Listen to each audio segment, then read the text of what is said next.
I won a $1 foreclosure at a county auction and thought it would be a joke to tell at parties. The house looked sad, with peeling paint and a door that stuck like glue. I went in with a flashlight, a broom, and zero plan. Dust hung in the air, and the place smelled like wet books and old coins. Still, a weird thrill buzzed in my chest as I started opening closets and tapping on walls. Then I noticed something small that didn't match the rest of the mess. It was out of place, heavy, and hidden on purpose, and when I lifted it, the floor underneath me clicked open. But before we start, smash the like button, subscribe, and don't forget the notification bell so you never miss any of our upcoming stories. Hours before the floor clicked, I stood under the courthouse awning with Jake, shaking rain from my jacket. He cracked a grin and asked how low I planned to go. I told him I'd bid for laughs and see if anyone blinked. We watched bidders file past in suits while we sipped burnt coffee. Jake nudged my arm and said cheap wins happen on slow Thursdays. I laughed and said I'd try to buy a house for pocket change. Inside the lobby, I filled out the clipboard, signed the bidder affidavit, and handed over my license. The clerk gave me a paddle and a folded list. I took a seat in the back row and circled any foreclosures listed under $50. Most lines showed numbers way higher, but a handful sat in the single digits, marked with asterisks. Jake leaned over my shoulder and tapped the page. We picked 3 possibilities and agreed to stay quiet until the bidding started. By the time the auctioneer rolled through early lots, the room settled into a rhythm. When he called lot 17, I lifted the paddle before he finished the description. A few heads turned, but no one countered the $1 start. The auctioneer confirmed the bid once, twice, then dropped the gavel with a quick nod. Jake raised his eyebrows like he couldn't believe it. I kept my face straight and waited for the clerk to wave me over. At the payment table, I counted out wrinkled bills and covered the fees without haggling. The clerk checked the parcel number and stamped the deed with a thick blue seal. She slid me a receipt, a folder, and a warning about back taxes to verify. I tucked everything into my backpack and zipped it tight. Jake clapped my shoulder and said a joke had just become paperwork. We walked outside to breathe and figure out next steps. By the curb, Jake popped his trunk and tossed me a heavy flashlight with fresh batteries. I set the folder on the back seat and punched the address into my phone. Traffic crawled past the courthouse, then opened up toward the county line. We drove in steady silence, watching neighborhoods shift from tidy lawns to patchy grass. A few miles later, the GPS announced the turn. I slowed by a leaning mailbox and checked the house number twice. We parked under a scraggly maple and looked at the place from the street. The roof sagged over the porch, and the steps showed a spread of hairline crack. I grabbed my bag, locked the car, and followed the broken path to the door. The yard held a rusted bicycle frame and a sunken bird bath. Jake stayed by the sidewalk and scanned the windows. I tested the first step with my heel and moved carefully up to the porch. I took photos of the siding where paint curled away in long strips and logged the time on my checklist. The gutter hung loose near the corner, and one window sat boarded with mismatched screws. I paced the perimeter, shot close-ups of rot, and added a note to call for disposal quotes. Back at the porch, I set my bag down and snapped the lock hardware for records. I slid the key into the knob. I paused, finished a final wide shot, and started the unlock. The latch turned, but the door held like it was glued. I put my shoulder against the panel and pushed hard until the frame creaked. It didn't budge, so I stepped back, tightened my grip, and drove forward twice. On the second hit, the blade shifted and the door broke free with a crunch. Dust shook from the trim and floated across the entryway. I caught my breath, waved Jake inside, and propped the door with a stray brick. The hallway smelled stale, so I found the main valve and turned it a quarter turn to check for leaks. The water meter clicked, then settled, and I wrote the reading on my clipboard. At the panel, I tested outlets with a plug-in tester until one lit up green. I set the flashlight on a crate and made a quick plan to air out rooms. Jake cracked a window and swept debris from the threshold. We took stock of what worked and what didn't. Jake cleared the entryway with a shop broom, pushing glass slivers and popcorn plaster into a dustpan. I slid each window open 2 inches, then wider when the frames cooperated, and let the draft pull the smell outside. Curtains flopped against rods as air finally moved. I propped doors with paint cans and wedged cardboard under a loose threshold. We carried 2 broken chairs to the porch and made a small staging area. The rooms felt less heavy once the air shifted. I moved room to room with my phone camera, photographing light fixtures, cracked tiles, and floor transitions. Jake read the parcel map aloud while I matched notes to the layout. We kept a steady pace and filled the folder. In the kitchen, I pulled on gloves and opened cabinets carefully. Expired cans clinked into a contractor bag while I stacked dishes by size on a cleared counter. I wiped crumbs, checked for mouse droppings, and set aside sealed items for donation. A marker labeled 2 boxes, keep and pick up Saturday. By the panel, Jake flipped each breaker and called out rooms as I walked the circuits with a tester. We found 2 dead runs in a buzzing GFCI near the sink. He marked the bad ones with masking tape and a date, then tightened loose cover screws. I logged amperage and a note to replace the ancient doorbell transformer. The furnace switch worked, but the blower didn't kick on. We closed the panel and planned to bring an electrician for a proper check. While we carried tools to the porch, a woman in a sun hat waved from the fence and introduced herself as Ruth. She said she lived 2 doors down and had kept an eye on the place for years. From her pocket, she handed me a small brass mailbox key with a faded tag. I thanked her and gave my name, then passed her my number to text if anything looked off. At the curbside mailbox, I turned the brass key and swung the door open. A fist of flyers dropped into my hand, plus 2 envelopes and a notice from the utility. I snapped a photo of each piece, checked dates, and sorted them on the portrait. Anything current went into the paperwork folder behind the deed. Back inside, I pulled down the attic ladder and climbed up with a flashlight and a brush. The rungs shook a little but held. I swept cobwebs from the hatch and shined light across stacked trunks lined along the rafters. Dust covered everything in a level sheet. I checked for soft spots in the plywood and stayed near the joists. From above, the house sounded quiet. Just the flap of a loose vent cap and chimes from the porch. I slid the first trunk forward, opened the latches, and lifted the lid. Inside, folded wool coats gave off a cold cedar smell and brittle magazines lay tucked beneath. Another trunk held photo envelopes with nothing inside and several empty picture frames wrapped in tissue. We headed down to the basement through a narrow door under the stair. The steps creaked and the air turned damp as the light bulb flickered on. I checked the rim joists, looked for staining, and found an old dehumidifier rusting beside a floor drain. The concrete showed a few spider cracks but no standing water. I ran a moisture meter across 2 corners and wrote down the numbers.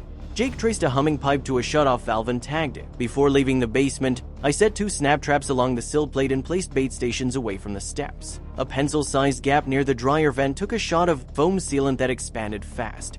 I wiped the overflow, photographed the fix, and labeled it on the checklist. We stacked junk near the curb while Jake hauled 3 half-full paint cans to the driveway. I checked county guidelines on hazardous drop-off and booked a Saturday slot online. The confirmation email hit my phone, and I added it to the clipboard behind utilities. I pulled in early the next morning and walked the exterior once before unlocking. From the entryway, I called a locksmith named Tony and explained the soft latches and missing keys. He gave me a 2-hour window and said to keep the door closed until he arrived. I taped a temporary sign asking deliveries to knock on the side door. Tony texted when he was 10 minutes out and asked for photos of the hardware. Tony showed up in a van with pegboard shelves and a case of cylinders. He replaced 2 knob sets, rekeyed the back deadbolt, and installed reinforced plates. For the windows, he added a temporary hasp and suggested keyed pin locks later. We tested every key twice before he labeled them on a ring. I paid by card, filed a receipt, and logged the new lock codes in my folder. With the house secured, I took my shoes off and stepped carefully across each room. Chalk tennis marked soft boards near doorways and under an old radiator. I measured runs with a tape and wrote widths and lengths in a spiral note. Any bounce got a note for subfloor inspection. Omar, the contractor Ruth recommended, pulled up in a pickup with ladders and a laser level. I walked him to the porch, showed him the sagging rail, and pointed out the cracked tread. He asked about the age of the posts and took photos from 3 angles. We discussed temporary shoring and a permanent fix once permits cleared. I asked for a written estimate and a timeline so I could plan access. He promised to email it tonight and send a crew to stabilize. Omar returned after lunch to measure the support posts and check plumb on the columns. He tapped the footings with a hammer and listened, then probed around with a screwdriver for rot. He scheduled a crew for early Monday and flagged a hardware order for brackets. I signed the site acknowledgement and set cones to block off the porch steps. He reminded me to keep foot traffic light until the new braces went in. Inside, I went back to the front room where the floor had clicked the first day. Using blue painter's tape, I mapped the plank seams in a grid and labeled each run. I pressed along the edges to feel movement and listened for any shift. The pattern looked odd near one corner, so I added extra tape and arrows. Working slowly, I pressed each board again and chalked the loose spots. I marked nail heads that sat proud and circled hairline cracks to track. The photos went into a folder labeled floor room 1 with a date and time. I added notes about likely shims and a planned underlayment patch after stabilization. Before stopping, I made a simple sketch with measurements to match all the photos. At the hardware store, I picked up a flat pry bar, finished nails, and 2 matching planks by width. An employee cut the pieces to rough length while I bought shims and adhesive. I added knee pads, a bit set, and a pack of wood screws just in case. Back at the house, I rolled the rug to the hallway and covered the vent with a towel to keep dust down. I knelt by the mapped corner and slid a thin putty knife along the seam. When it moved, I set the pry bar, braced the fulcrum with a scrap, and leaned in carefully. The board gave a tiny rise, then settled. Jake held his phone steady while I adjusted the pry bar against the seam. I pressed down slowly, letting the wood flex a little instead of cracking. The nails squealed and shifted, so I eased the fulcrum forward and tried again. With a cloth under the bar, I protected the finish and kept the scrape light. The plank rose a quarter inch and stopped. I rocked the leverage side to side until the first stubborn board finally lifted free. The plank came up clean, revealing a dust-lined cavity and a dull metal latch. I tested it gently. It turned and released a hidden panel. A deeper space appeared, rough boards, sawdust drifting in the flashlight's beam. We listened, then leaned closer, finding another layer of planks sealed tight.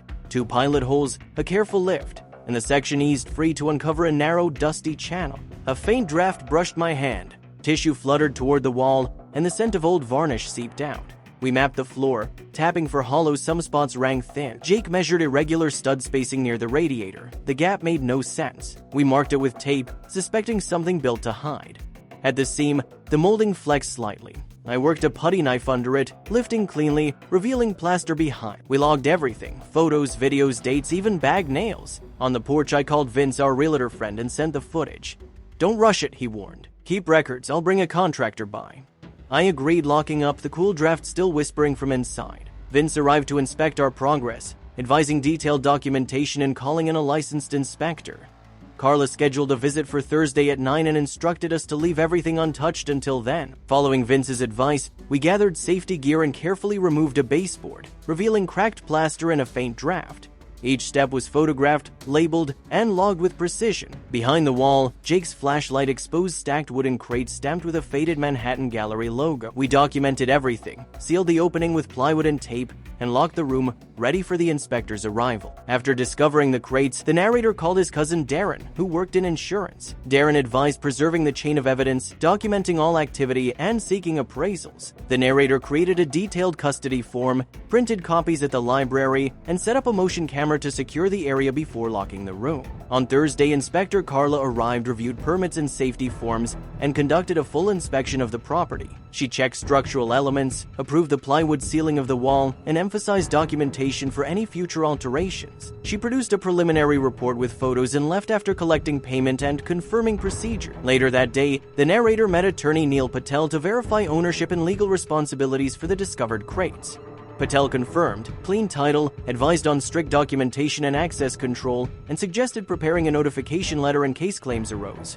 The narrator left with a checklist and clear next steps for handling the discovery. Following Neil's advice, the narrator filed a report at the precinct, providing identification and details of the crate discovery.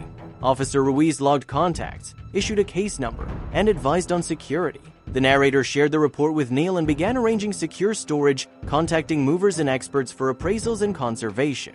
Appraiser Kim Nolan and conservator Maya Chen inspected the crates, documenting every detail with photos, weights, and humidity readings. Strict procedures followed: visitor logs, sealed access, and a climate-controlled truck from Atlas Fine Storage. When handlers arrived, they prepared the site carefully, ensuring the crates remained secure and fully documented. We applied barcode tags to every crate, logged weights, and photographed each one before sealing them again. When a faint rattle came from a crate during testing, Maya advised holding off transport until its condition could be assessed.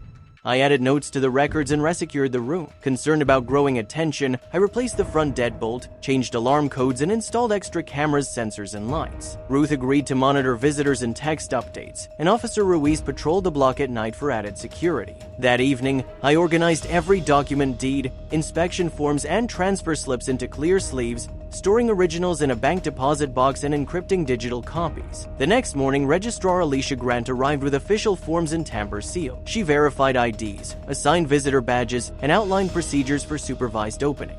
Following her direction, we removed screws from one crate, documenting every step. Inside, beneath carefully layered foam, we uncovered a recessed compartment containing framed artworks, perfectly fitted and undisturbed. Maya and Kim carefully documented the crate's interior, measuring and photographing each layer without moving the content. Beneath the foam lay several framed artworks, wrapped and separated by spacers, all in excellent condition. Alicia resealed the crate, applied new tamper tags, and logged every action. When Neil called about authentication, Alicia and Maya accompanied the crates to a private lab, where technicians used non-invasive tools to analyze pigments and material. The process confirmed the work's integrity and recorded environmental data for the chain of custody. Later, I met with the bank to establish a secure account and safeguards for any potential transactions. Vince introduced me to auctioneer Sal Rivera, who reviewed all provenance documents and confirmed procedures met strict standards. Together, we drafted a consignment agreement with clear conditions for sale and payment. setting the stage for a discreet and controlled auction once the authentication results were finalized. Sal's team staged the artworks under controlled lighting, photographing every detail and logging conditions from Maya's notes. Once catalog proofs were approved, the room was sealed for the preview. I signed final sale documents the next morning, confirmed reserve prices, and tested the secure payment channels Neil had set up. Invitations went out, and the gallery tightened security as media interest grew. During the auction, bids rose fast and steady until the lab's final report confirmed several early Warhol silkscreens and a Basquiat sketch. The crowd surged, and prices soared well past estimates. By night's end, every lot had sold, and settlement sheets showed transfers queued to the verified account. At sunrise, I returned home to silence the house secure, the logs untouched. The confirmed wire sat frozen under Neil's oversight. I texted thanks to the team, left Ruth a note of gratitude, and paused by the patched wall that started it all before locking up for good. Thank you for watching. If you like this story, don't forget to hit the like button, subscription, and ring the notification bell so you never miss our upcoming story.